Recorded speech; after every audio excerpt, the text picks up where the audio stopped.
Kawan aku Jenny cuba untuk tamatkan Minecraft. Tapi aku secara rahsia akan cuba bantu dia menggunakan Morph Mod. Dan aku dah download beberapa mod Brainrot. Okey, sekarang aku nak jadi apa? Aku nak jadi Tun Sahur. Okey, perfect. Hari yang indah untuk mining kayu. Okey, mari cuba pergi dekat dengan dia. Apa kata kalau aku kacau dia? Aku jalan dekat sini dan pukul dia. Ouch! What the heck? Oh no. Siapa pukul aku tadi?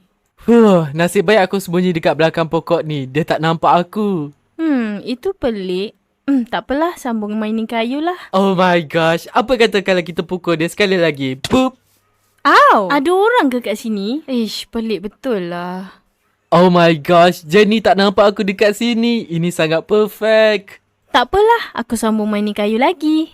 Okey, sudahlah kacau dia. Aku ada sesuatu untuk dia. Yo! What? Apa benda ni? Ini mod baru ke?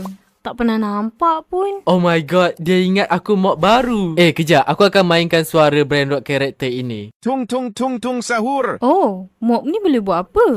Apa aku buat? Ya, aku akan hancurkan kayu semua ini. Hahaha. Yo, what the heck? Kenapa kamu hancurkan kayu tu?